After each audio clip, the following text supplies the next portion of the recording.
महाभागा तपः कृत्वानि दुश्चरम्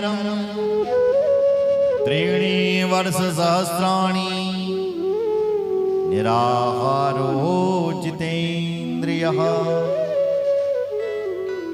व्यास जी कहते हैं जो विश्वामित्र हैं उन्होंने त्रीणि वर्ष सहस्राणि 3000 वर्ष तक उन्होंने तप किया। विश्वामित्र जी ने जंगल में जाकर के 3000 वर्षों तक।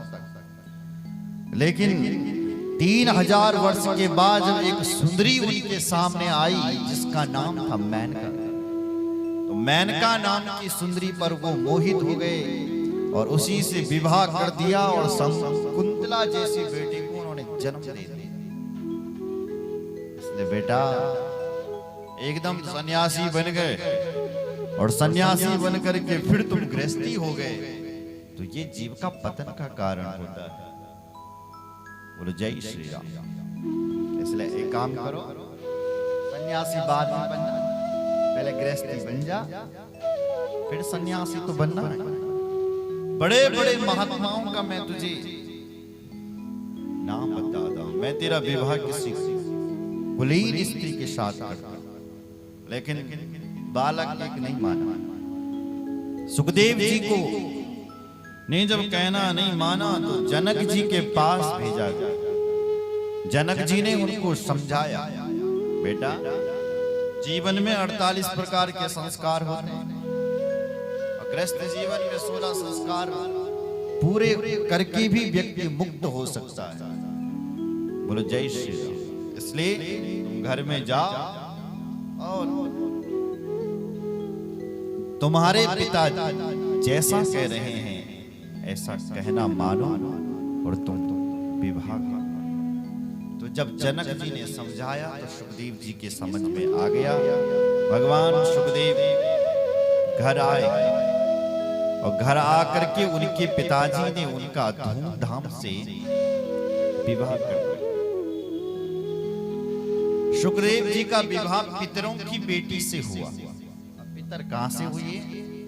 लिखा है कि ब्रह्मा की पसीना से पितर देवता प्रकट हुए और उन पितरों की एक बेटी थी जिसका नाम था पीवरी, और उस पीवरी नाम की कन्या के साथ सुखदेव महामुनि का विवाह सुसंपन्न।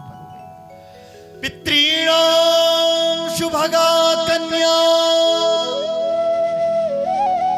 पीवरी नाम सुंदरी शुकश्चाकार पत्नी तां योर्ग मार्ग स्थितोऽपि।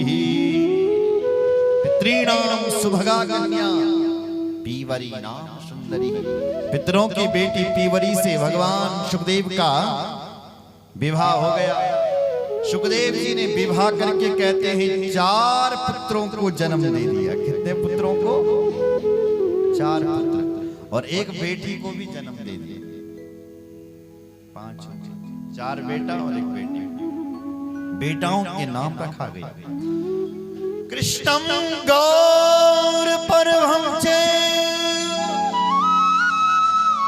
भूरिमदेव श्रुतं तथा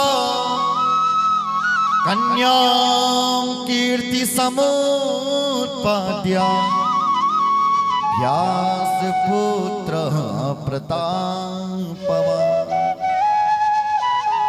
आज उन व्यास जी के पुत्र सुखदेव जी ने 4 पुत्रों को जन्म दे दिया। पहले बेटे का नाम था कृष्ण, दूसरे बेटे का नाम था गौर प्रभ, तीसरे बेटे का नाम था भूरी और चौथे बेटे का नाम था देवसुत।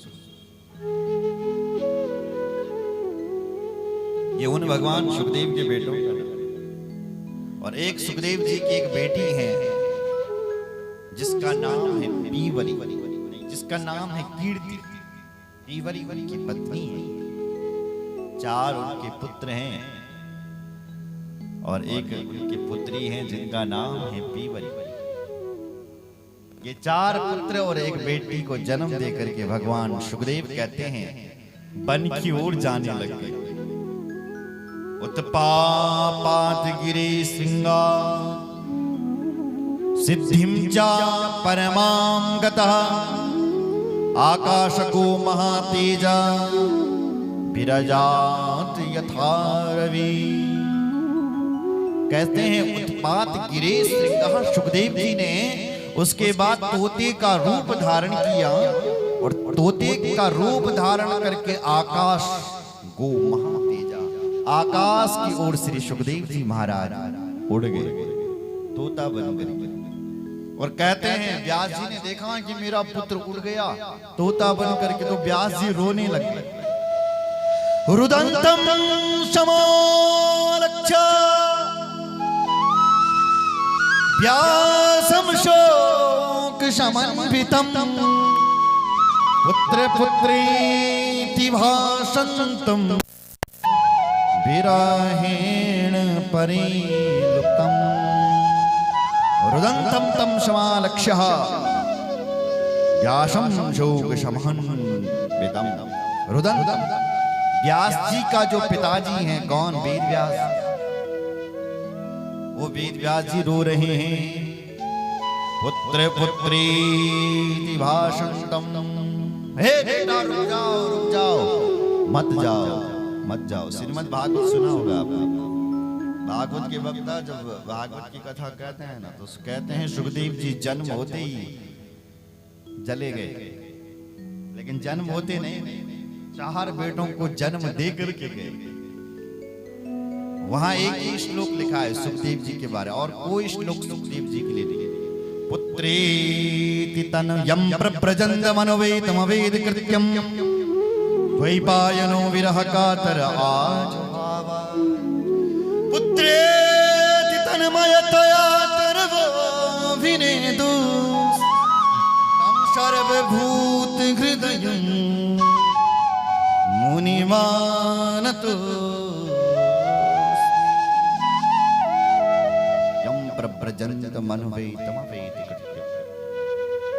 कहते हैं सुखदेव जी जन्म होते ही निकल रहे हैं। उनके पिताजी रो रहे हैं, कह रहे हैं बेटा रुक जाओ, रुक जाओ, रुक जाओ, रुक जाओ। रुदंतं तं समालक्ष्य, व्यास जी कह रहा बेटा रुक। व्यासं शोक समन्विता, बेटा रुक जा। पुत्रे पुत्र पुत्र कह करके चिल्ला रहे हैं, पीछे से दौड़ रहे हैं, बेटा रुक रुक रुक, लेकिन बेटा पीछे भी नहीं देख रहा। जब इतने चिल्लाए तो वृक्षों से भी आवाज आने लग गई, बेटा बेटा बेटा। पागल हो गया व्यास। पुत्र पुत्रेति भाषन्ते विरहेण परिलुप्तम्। पुत्र के शोक में पागल हो रहा है और कह रहा है जंगलों के वृक्षों से, रुक जाओ बेटा। चिल्ला रहा बद्रीनाथ, लेकिन बेटा पीछे नहीं देख रहा। ये शुक मत जाओ